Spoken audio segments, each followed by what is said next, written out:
정치권 이슈 알아봅니다. 국회 인사청문회가 이틀째 접어들었지만 여야의 날선 공방은 계속되고 있습니다. 더불어민주당 김병기 원내대표는 국민의힘이 비방과 인신공격 그리고 반대를 위한 반대로 일관하고 있다며 생산적인 청문회를 위한 협조를 당부했습니다.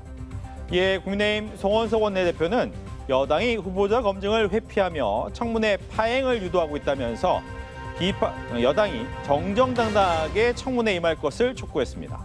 한편 국회 과방위는 백영훈 과기부 장관 후보자에 대한 인사청문 경과 보고서를 채택했습니다. 민중기 특별검사팀이 건진법사 전성배 씨 청탁 의혹에 대한 압수수색에 착수했습니다. 전 씨는 지난 2022년 4월부터 8월 사이 통일교로부터 김건희 여사에게 줄 선물로 다이아몬드 목걸이와 샤넬백 등을 받았다는 의혹을 받고 있습니다. 특검은 후보안 압수물을 분석하고 관련자들을 소환해 전 씨와 김 여사의 연관성을 집중 조사할 예정입니다. 이재명 대통령은 국무회의에서 의대생들의 대학 복귀에 대해 늦었지만 다행이라고 했습니다. 이 대통령은 의대생도 국민의 건강과 생명을 책임지는 예비 의료인으로서 사회적 책임을 좀 더 깊이 생각해달라고 당부했습니다. 이와 관련된 정치권 이슈를 이야기해 보겠습니다.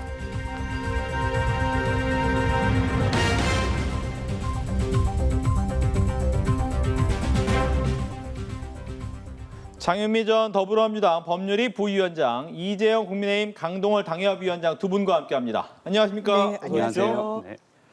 네, 국회 인사청문회 슈퍼위크 이틀째인 오늘 여야는 공방을 이어가고 있습니다. 특히 국민의힘은 무자격 5적 중 한 명으로 꼽은 권어울 보훈부 장관 후보자의 겹치기 월급 수령 의혹 또 보훈 비전문가라는 점을 집중 부각을 했습니다. 이에 민주당은 권 후보자의 정책 역량을 띄우면서 이 부분을 방어했는데요. 이 권 후보자 실제로 근무해서 적법한 대가를 받았고 의원 시절 독립유공자 관련 법률을 발의했다는 내용으로 반박하기도 했습니다. 어떻게 보고 계셨는지 먼저 이번에 공격하는 입장이니까 국민의힘 이야기부터 듣겠습니다. 어제 오늘 청문회를 보면서 많은 국민들이 실망하시지 않았을까 이런 생각이 듭니다. 그리고 이재명 정부도 굉장히 당혹스러워했을 거다. 왜냐하면은 사실 그 장관들 인선을 처음에 했을 때는 평가가 좋았잖아요. 여야 합쳐서 그리고 전문성을 가지고 있는 그런 장관들을 인선한 게 아니냐. 근데 청문회로 다가가면서 여러 가지 의혹들이 제기가 됐고 그 의혹들이 상당 부분 해소가 되지 않았습니다. 그건 이제 국무총리부터 시작을 한 거긴 한데 어찌됐든 간에 어제부터 오늘 특히 오늘 같은 경우에는 권오울 후보 장관 후보 이분 같은 경우에는 한 번에 5군데에서 일을 하면서 급여를 받았는데 이게 무슨 분신술을 활용한 것도 아니고 어떻게 가능하냐 그런 얘기부터 그 급여를 받은 것에 대한 세금도 제대로 내지 않았다. 그래서 세금 탈루 의혹도 나왔었고 그리고 이분에 대한 전문성을 얘기할 때 이분이 낸 자료를 보니까 자기가 동네 보훈단체에서 했던 행사에 열심히 참여했다. 이 얘기가 전문성이다. 장관할 수 있는 전문성이라고 얘기하는데 그건 솔직히 말해서 그 지나가던 소도 웃죠. 왜냐하면은 저도 정치를 하면서 개인으로 당협위원장을 맡고 있지만 그거는 누구나 할 수 있는 거거든요. 그런 의미에서 이것을 장관으로 할 수 있는 전문성을 가지고 있다라고 얘기하는 건 좀 어불성설인 것 같고 또 저는 이 부분에 굉장히 좀 재밌게 봤는데 민주당이 이 완전한 친일 청산과 내란 종식 역할을 할 수 있는 분이라고 이렇게 얘기를 했더라고요. 도대체 권오울 후보가 이분의 역사를 우리가 다 알고 있는데 이분이 어떻게 친일 청산에 화두가 될 수 있는지 앞장설 수 있는지 오히려 민주당 지속적으로 지난 수십 년간 국민의힘을 바라보면서 친일파라고 얘기했었잖아요. 그 소속이었던 분이 무슨 친일 청산을 할 수 있는 사람이며 그리고 내란 종식 역할을 하겠다는데 대선 때 잠깐 가가지고 있던 분이 무슨 내란 종식을 할 수 있겠습니까? 그래서 권오울 후보 같은 경우에 굉장히 부적절하고 해서는 안 될 분을 억지로 만들려고 보니까 국민들이 봤을 때 이해 안 되는 해명 안 되는 그런 말도 안 되는 이런 그 이유를 민주당이 좀 내비치는 것 같아서 안타깝게 봤습니다. 예, 민주당 권오울 후보자에 대해서 어떻게 생각하고 계신지. 그러니까 전문성과 관련해서는 단순히 관련 유관단체 행사에만 이제 참석했다는 부분이 아니라 본인이 의원 시절에 입법안을 낸 부분이 있습니다. 그 안을 살펴보면 이제 독립운동을 하신 분들이 재산권을 박탈당하거나 그런 불이익을 당하는 경우들이 있어요. 그 부분을 회복시키는 방안, 그리고 뭐 만약에 보상을 제대로 받지 못한 분들이 계시다면 그 부분에 대해서도 국가에서 어떻게 보상 체계를 가져갈 것인지에 대한 그런 입법안을 낸 바가 있습니다. 또 국회 사무총장을 역임하면서도 관련 행사, 뭐 6.25 참전용사 해드려서 같이 이제 행사를 기획한달지, 뭐 독립유권자를 기리는 뭐 뮤지컬이나 그런 문화 행사를 기획한달지, 이런 여러 부분과 관련해 가지고 이 어떤 고민이 있어서 인사권자인 대통령이 이제 낙점을 한 것이 아닌가. 그리고 과거 보수 정당에 몸담았다고 해서 민주당이 친일파라고 폄훼하진 않는다고 생각합니다. 그리고 뿌리가 일단 과거 보수 정당에 있으셨지만 또 이제 민주당에서 출발했던 정치인이기도 하고, 오히려 TK 지역에서 이제 국민의힘에 몸담고 있을 때는 어떻게 보면은 상당히 좀 좋은 지역이라고 할 수 있지만, 민주당의 이재명 당시 후보를 지지하면서는 또 국민의힘 지지자들로부터 상당히 많은 공격을 당하기도 하셨어요. 그런 거에 대한 고민이 아마 있었을 겁니다. 그래서 내란과 계엄을 옹호하는 진영에 대한 문제의식이 어느 분보다도 좀 강하지 않았을까라고, 그 살아온 이력과 어떤 진영을 좀 변화시킨 부분에 대해서는 그런 내막이 있을 거란 생각이 들고요. 친일 청산과 관련해서도 진정성을 좀 보여주는 법안이라고 한다면 친일 반민족 행위 이제 관련자 진상법이 있는데, 그 부분에 대해서도 개정 움직임에 이미 착수를 했다라는 겁니다. 이런 부분을 종합하면 본인을 향했던 어떤 의혹들, 뭐 쪼개기, 이런 부분도 실제로 본인이 근무를 했다라고 하고, 또 선거 보전금 이슈가 있었는데 그 부분은 본인 불찰이라고, 다만 이제 경제적인 자력이 다소 부족해서 9천만 원 정도만 내고 나머지에 대해서는 못 낸 부분에 대해서는 죄송하다고 또 해명을 하고 넘어간 부분이 있어서 좀 크게 뭐 이 부분이 부적격 인사다 이렇게까지 평가를 받는 건 아닌 것 같습니다. 근데 저는 저 부분이 민주당의 해명이 굉장히 좀 아쉬운 게, 왜 국민은 세금 1원 한 푼도 뺏어가면은 안 내면은 온갖 통지서가 날라오고 거기에 대한 벌금을 내야 되고 거기에 대한 불이익을 받아야 되는데, 왜 정치인은 생활고라고 얘기를 하면서 5군데에서나 돈을 받으면서 잠깐 불편해서 아니면 잠깐 돈이 없어서 이걸 안 냈으니 그냥 퉁치고 넘어가자. 왜 저 정도는 장관이 될 수 있는 자격에 부합합니까? 왜 정치인들이 장관 될 때 갖는 잣대는 그렇게 정치권과 제도권에서 국민들한테 빗대는 그 잣대에 너무나도 못 미치는 그런 기준을 가지고 있죠. 왜 그것이 해명거리가 됩니까? 왜 그것이 좀 덜 낸 건 괜찮아. 청문회에 나와서 미안했다고 하니까 괜찮아. 내가 장관이 된다고 얘기를 듣는 순간 내가 밀린 벌금 낼게. 그러면 괜찮아. 왜 이런 것들을 국민들한테 강요하는 거죠? 잘못됐으면 잘못됐다 얘기하고 자격이 없으면 자격 없는 대로 장관직을 수행하지 않으면 되는데 왜 꼭 그렇게 해야 됩니까? 왜 그것이 합당화돼야 됩니까? 그거에 대해서는 저는 잘못됐다고 생각해요. 인사청문회 과정이 모든 걸 형량, 그러니까 비교를 하는 과정인 것 같아요. 누구나 흠결이 있고 잘못이 있는데 이 직무를 수행하지 못할 정도의 흠결과 잘못일 것인가. 말씀 주신 대로, 이재용 의원님의 말씀 주신 대로 선거 비용 보전을 해야 되는데 일부만 한 부분이 잘한 거라고 할 수 없죠. 본인도 자기 불찰이라고 이야기를 했습니다. 그렇지만 전혀 안 낸 케이스와 어쨌든 금전을 마련해가지고 9천만 원이라는 이제 적지 않은 돈, 물론 남아있는 금원도 있습니다만, 이런 부분과 관련해서도 그럼 그 흠결과 보훈부 장관을 하야기 적합한 인물로 평가받기까지 본인이 걸어왔던 정치인으로서의 이력을 좀 형량하는 데 있어서 아주 전적인 결격이다, 이런 평가는 나오고 있지 않은 것 같습니다. 예. 뭐 중요하지 않은 장관 후보자가 어디 있겠습니까만은, 이제 국방부 같은 경우에는 우리나라의 특수성 때문에 굉장히 중요한 부분이 되겠습니다. 지금 안규백 국방부 장관 후보자 같은 경우에 크게 두 가지 부분일 것 같아요. 하나는 본인의 이력과 관련된 내용이 있을 거고, 오늘 이야기가 나왔던 전시작전 통제권 전환, 이 두 가지로 크게 나눠서 얘기를 할 텐데, 먼저 이력 부분에 있어서 본인의 이제 군 복무라는 부분, 즉 방위병 출신이라는 부분과, 근데 14개월이 아니라 8개월 더 복무한 것이 좀 이상하다라는 부분, 그리고 여러 가지 부분에 있어서 좀 논란이 될 만한 부분을 국민의힘에서는 좀 지적을 하고 있고, 민주당에서는 적격이다, 또 이제 군사의 어떻게 보면 새로운 국방부의 개혁을 위한 필요한 인물이다라는 부분을 좀 강조하고 있는데 여기에 대한 얘기를 좀 듣겠습니다. 뭐 사실 이력에 대해서는 뭐 민간 출신 장관이 된다고 얘기한 순간 방위병 출신이든 그냥 일반 군인 출신이든 뭐가 그렇게 중요하겠습니까? 다만 22개월을 했다는 이유는 혹여라도 기간이 늘어난 것이 뭐 안규백 후보 같은 경우는 행정적 착오라고 얘기는 하지만 네. 혹여 거기에 무슨 불법적인 요소가 있었다거나 뭐 이런 것이 아닌가에 대한 질문은 충분히 가질 수 있고요. 그거보다 솔직히 말해서 더 지금 걱정이 되는 거는 이제 국방부 장관이 될 텐데 방금 아까 말씀하신 대로 이재명 정부 임기 중 전자권 전환이 목표다 이렇게 오늘 선언을 해버리셨거든요. 근데 그거는 굉장히 중요한 이슈이고 여야뿐만 아니고 대한민국 국민들이 모두가 다 걱정하고 우려하는 부분이란 말이죠. 게다가 더 중요한 거는 불과 며칠 전에 위성락 안보실장이 전자권은 협상의 카드가 아니다라고 얘기하면서 이재명 정부 기간 내에는 전자권 전환에 대해서 생각 안 한다라는 뉘앙스로 말씀하셨단 말이죠. 네.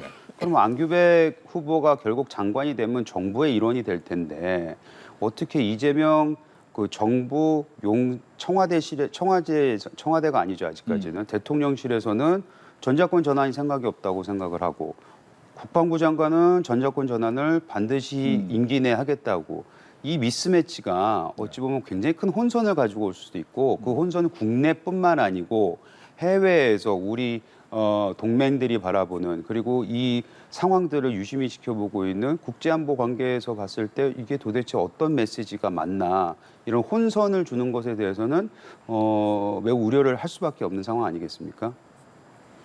이 부분에 대해서는 네. 어떻게 보고 계신지? 일단 22개월을 근무했다는 부분은 네. 이제 방위병으로 근무하면 단기 복무 사병 아닙니까? 그렇죠. 그래서 원래 14개월을 하는 게 맞는데 왜 22개월로 돼 있냐는 논란이거든요.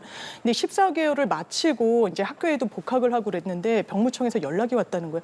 며칠이 비니까 다시 와라. 근데 그 연락을 받았을 때까지 그 텀이 좀 상당했습니다. 그래서 며칠을 더 복무하고 정확하게는 이제 원래 규정된 복무 일자를 마쳤는데 나중에 며칠 한 것이 그 기간까지 합산이 돼서 22개월로 이제 행정착오로 그렇게 기재가 된 것으로 보인다라는 본인 해명이라서 여기에 이제 불법이 관여할 여지는 상당히 좀 적은 것 같고요. 기본적으로 이제 계엄을 거치면서 군의 사기 그리고 군이 이렇게 어떻게 보면 정권의 통제를 받지 못했을 때 얼마나 국민들께 위해가 될 수도 있다라는 이런 이 국민들께 보여드렸던 불안감이 있기 때문에 민간 통제 이야기가 많이 나와서 이를테면 민간인으로서 그리고 군 출신이 아닌 인사로서 좀 적격이다 이런 평가가 나오고 국방위 활동을 워낙에 오래 하신 정치인이기 때문에 이 부분에 대해서는 여야 할 것 없이 적임자라는 그런 평가가 조금 더 우세한 것 같고요. 다만 전자권 관련해서는 그렇습니다. 전시작전 통제권은요. 이 환수 문제가 진보 보수할 것 없이 미국 정부와 계속 협상을 해왔던 부분입니다. 노무현 전 정부 때부터 좀 속도를 내기 시작해서 박근혜 전 정부 때도 마찬가지였고요. 다만 이 부분을 이재명 정부는 협상의 지렛대로 삼지는 않는다. 협상 안에 포함되어 있지는 않는다라고 이야기를 하고 있습니다. 왜냐하면 지금 트럼프 대통령은 이 전자권이란 것도 크게 과거의 미국 정부와는 다르게 그래 한국이 그냥 다 가져가라 이런 고민 없이 이걸 협상에 우리가 하나의 좀 안으로 삼기에는 좀 다소 이제 균형이 맞지 않는 부분이 있어서 이걸 협상 안에 넣는 것은 좀 고려를 해야 되는 사안이지만 전시작전권을 우리가 환수해야 된다라는 건 기본적으로 이재명 정부가 이 대선에서도 국민 여러분께 좀 공약을 드렸던 부분입니다. 다만 이 미국과의 협상 문제에 있어서 연합 군을 다 통제하고 지휘할 수 있는 그런 능력을 매우 세부 사항까지 그 규정을 맞춰가면서 대한민국이 군사력을 증강시켜야 되는 부분이 있어요. 그렇다면 이 부분은 어쨌든 자주국방을 위해서는 전시작전 통제권을 가져오는 게 긴 안목에서는 필요한데 이런 미국의 어떤 상황이 바뀐 부분과 관련해서 미국 무기를 좀 들여오면서 우리의 어떤 전시작전 통제권을 조금 더 유리한 고지를 만들달지. 그래서 오늘도 보수일간지의 칼럼에서는 정확하게 이 부분을 환수해와야 된다라고 또 제언을 하는 그런 목소리도 나오고 있다는 점 말씀드립니다. 근데 그 부분은 보수 진영에서도 과거에 보면은 소위 말하는 전문가들이 전시 전자권은 가지고 와야 된다라는 얘기를 한 거는 분명히 있어요. 그리고 그게 궁극적으로 중장기적으로 봤을 때는 그런 방향으로 가야 되는 것도 맞을 수도 있습니다.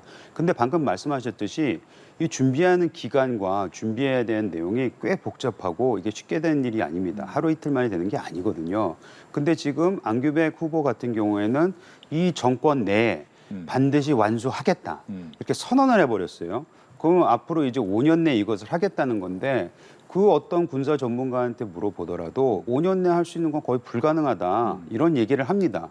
그렇기 때문에 방금 말씀드렸듯이 도대체가 장관 될 사람하고 대통령실하고에 어떤 그 교감이 있는 건지 사실은 전작권에 대해서는 전환을 안 하겠다고는 얘기는 했지만은 속내는 그런 것이 아닌가. 특히 지금 상황에서는 이렇게 연계가 되어 있는데 통일부 장관 후보가 그 얘기를 하지 않았습니까? 북한은 주적이 아니다. 이런 것들을 국민들이 봤을 때 큰 틀에서 보면은 잠깐 북한과의 관계에 있어서 미국과의 관계는 훼손하고 북한과의 평화라는 미명하에 또 다른 가짜 평화, 문재인 정부 시절에 우리 그것 때문에 고생 많았죠. 그런 것들이 또다시 재현되지 않을까. 그거에 대한 우려를 하고 있다고 저는 보여집니다. 예, 같이 질문 드리면서 지금 주적 얘기를 했으니까 함께 드리면 어제 이제 정동영 후보 같은 경우 통일부 장관 후보 같은 경우에는 북한에 대해서 주적이라고 생각하지 않는다라는 입장을 밝혔는데 오늘 안규백 후보 같은 경우에는 북한은 주적이다라고도 얘기를 했단 말이에요. 네. 앞서서도 전작권에 대해서 좀 정부에 있는 장관까지 생각이 좀 다른 게 느껴지면 이 주적 부분도 네. 좀 비슷하게 좀 볼 수도 있거든요. 그렇죠. 그런데 통일부 장관과 통일부와 국방부가 처한 어떤 위상과 업무, 역할이 판이하게 다르다는 점을 고려하면 어색하진 않은 것 같습니다. 종전에도 비슷한 광경들이 있기도 했었고 통일부 장관이 북한과의 통일을 지향하는 부 아닙니까?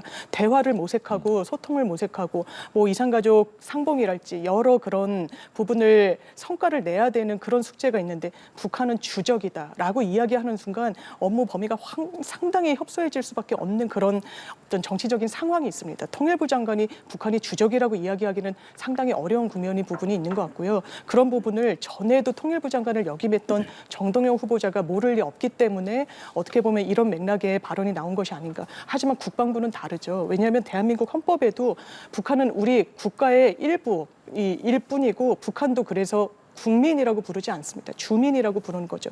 그리고 군사적인 대치 상황, 종전이 아니라 정전인 상황을 조금 더 엄숙히 새겨야 되는 게 국방부 장관의 임무인 거죠. 그럼 북한은 주적이다라고 이야기를 할 수 있는 부분이 있어서 이 부분이 이게 모호하다, 상치된다 이렇게 말씀하시는 부분에는 지금 말씀드린 부분을 좀 고려해 주십사 말씀을 드리고 그리고 아마 저 개인적으로는 정치작전 통제권이 워낙 민감한 이슈이기도 합니다. 진영별로 입장이 판이하게 다르기도 하고 그렇지만 진보 보수 할 것 없이 그 큰 방향에는 언젠가는 대한민국이 가져와야 되는 그런 부분.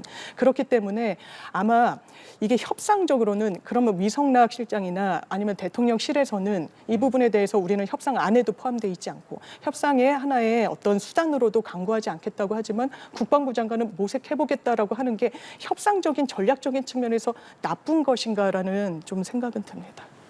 알겠습니다. 다음에는 중소벤처기업부 장관 후보자 한성숙 후보자 같은 경우에는 기업인 출신이기 때문에 많은 분들이 이제 관심을 갖고 있는데 이제 증인 채택 문제 때문에 또 논란이 됐어요. 지금 성남 FC 불법 후원금 의혹 사건 아마 네이버와 관련된 부분이 있기 때문에 이분에 대한 증인 채택 또 불출석 문제로 고성이 좀 오갔고 아무래도 좀 재산이 많다 보니까 여기에 대해서 증여 그리고 전문성 대기업 출신인데 과연 중소벤처에 대해서 어느 정도 전문성이 있느냐라는 부분에 대한 논의를 좀 할 수 있을 것 같아요.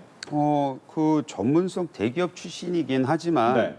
뭐 네이버가 사실 많은 중소기업들하고도 같이 일을 하니까 뭐 중소기업을 어떻게 지원하는 거지에 대해서 완전 무지할 거다라고 얘기하기는 좀 힘들 것 같은데 다만 이분이 네이버라는 그 거대 기업에서 대표를 할 때 이분이 가지고 있는 중소기업에 대한 지원이라든지 실제로 한 게 무엇이 있을까? 왜냐하면 네이버 같은 그 굉장히 큰 플랫폼 같은 경우에는 소위 말하는 가두리 방식의 사업이라고 해서 중소기업을 오히려 죽이는 사업을 한 게 아니냐라는 의혹도 많이 받고 있고 사실 그런 걸로 고통스럽게 목소리를 낸 중소기업들 자영업자들이 굉장히 많거든요. 그래서 거기에 대해서 이분은 도대체 무슨 조치를 했냐. 근데 한 게 없다면은 사실은 중소기업부에 걸맞는 장관은 아니겠죠.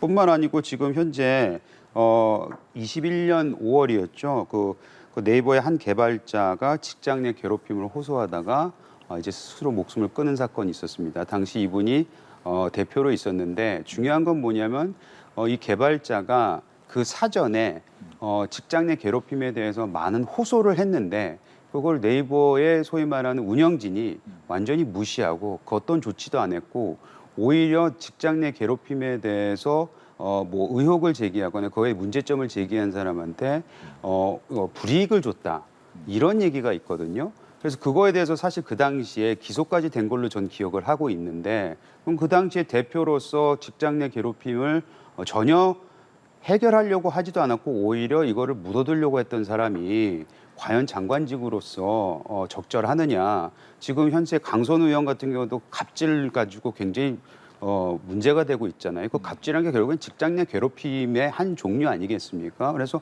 왜 지금 현재 나와 있는 장관 후보 2명이 다 갑질, 직장 내 괴롭힘, 약자에 대해서 갑질을 하고 오히려 힘을 쓰는 그런 사람들이 후보가 되어 있는지 그거에 대해서 오히려 보호해주고 옹호해주고 밀어붙이려고 하는 민주당은 도대체 약자를 위한 게 맞냐? 을지로위원회를 만들면서 을을 위해서 일하겠다고 했던 민주당이 맞느냐?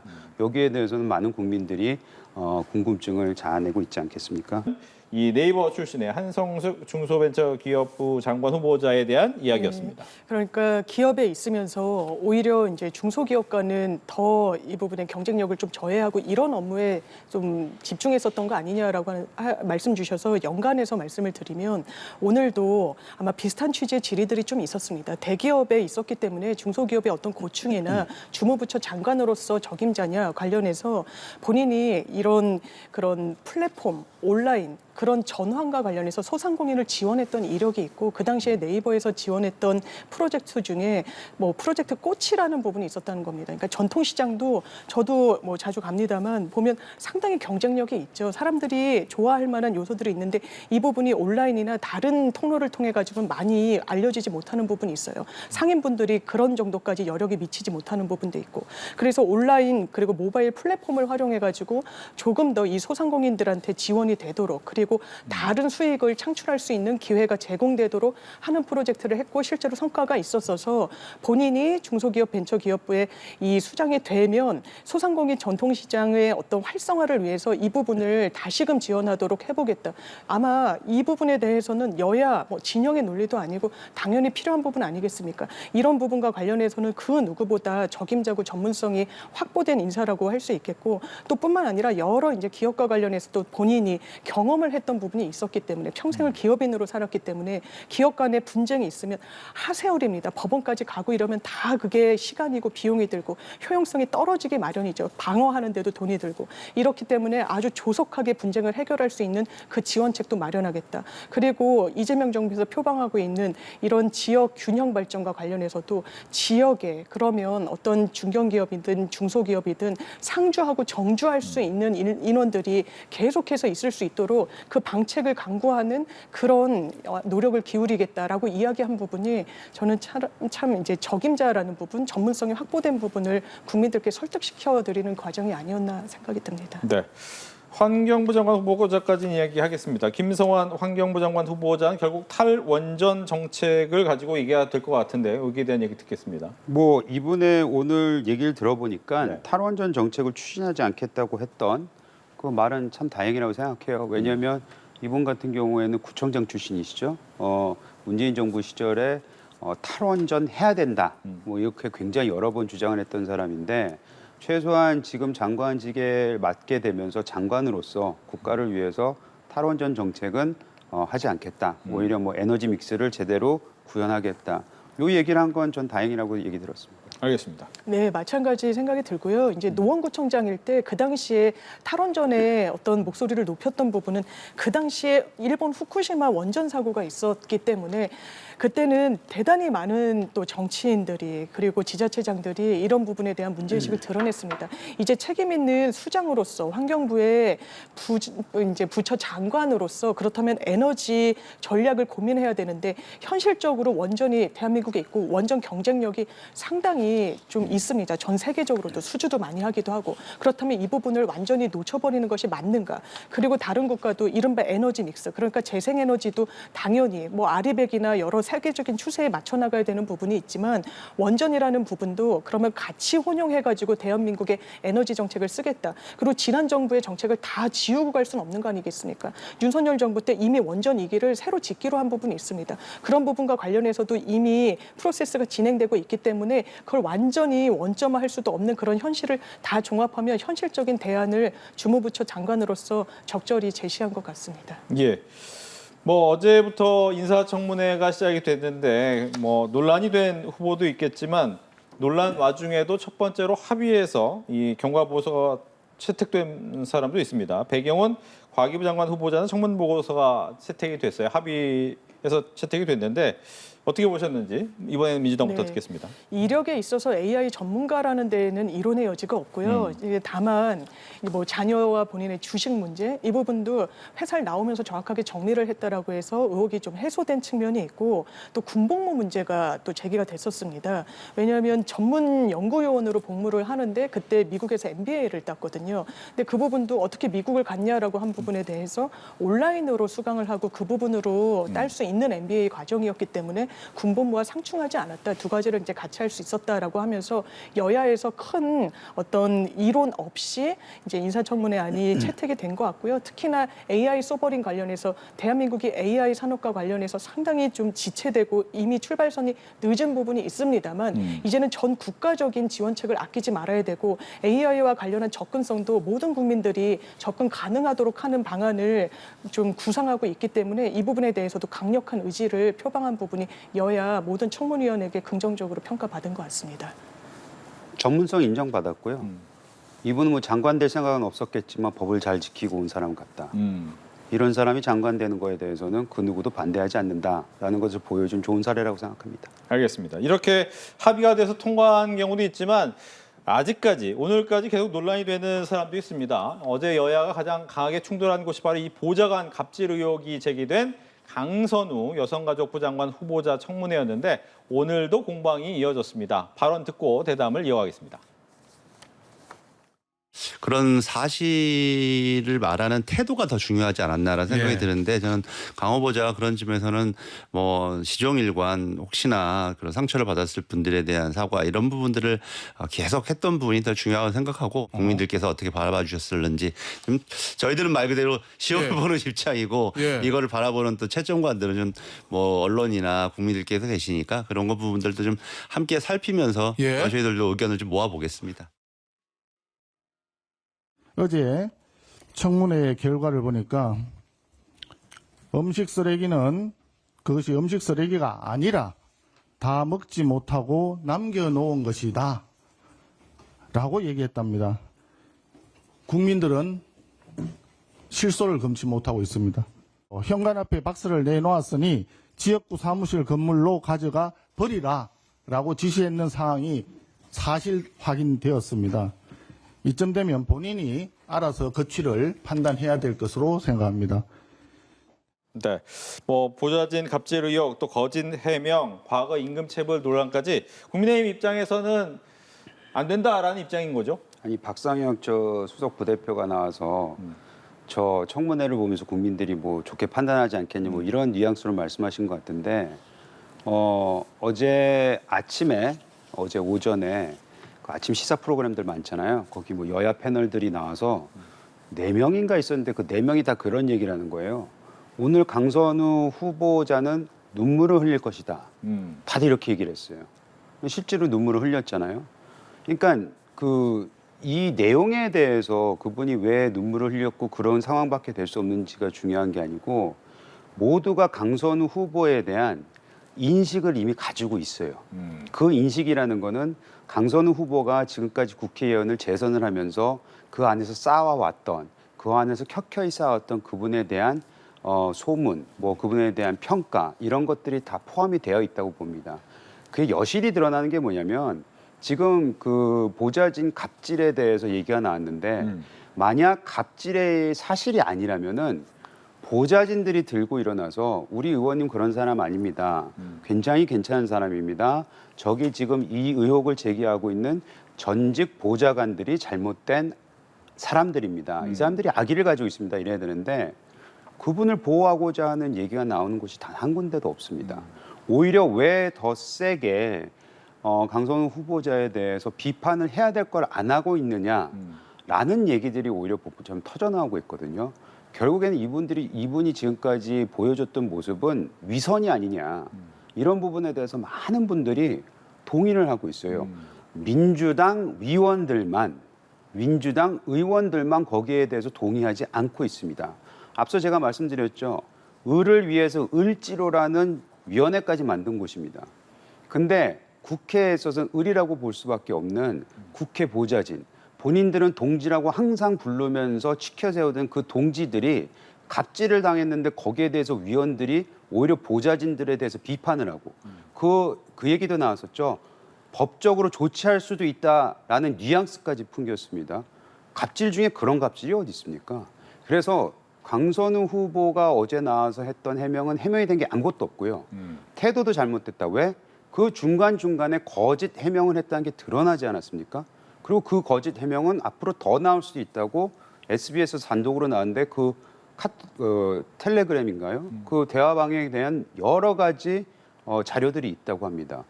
왜 이런 사람을 자꾸 강행하려고 하는지, 왜 저 멀쩡한 의원들이 나와서 도대체 뭘 잘 보이려고 이런 사람을 장관으로 만들려고 하는 것인지에 대해서는 그 누구도 이해하지 못하고 있습니다.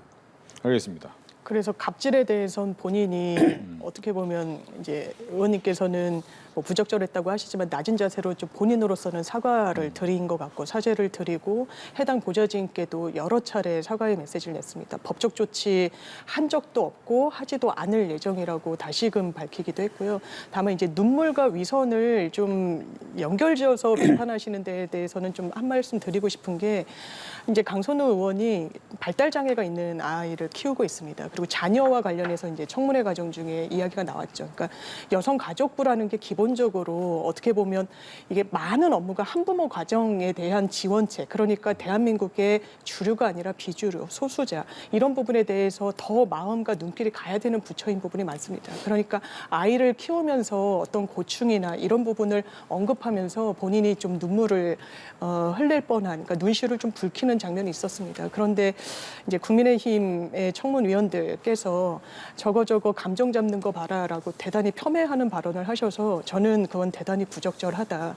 이런 개인적인 맥락을 이야기하는데 인신공격을 하는 거, 뭐 고운 얼굴과 고운 목소리로 거짓말하고 있다라는 또 이런 이제 비판을 한 이제 국민의힘 의원도 계셨기 때문에 이게 좀 유효한 좀 공세랄까요? 청문회에서 정말 야당이 보여줘야 될 부분을 국민의힘이 과연 잘 보여줬는지에 대해서는 전 개인적으로 의문이 들고 아마 본인이 인사청문회 과정에서 밝히겠다고 했고 인사청문회가 자정 가까이 됐기 때문에 진행이 됐기 때문에 이 부분에 대해서는 국민 여론을 그 추이를 아마 그 향배를 지켜보는 과정이 민주당 내에서도 있을 겁니다. 아니 저 부분은 제가 반박을 하고 싶은데요.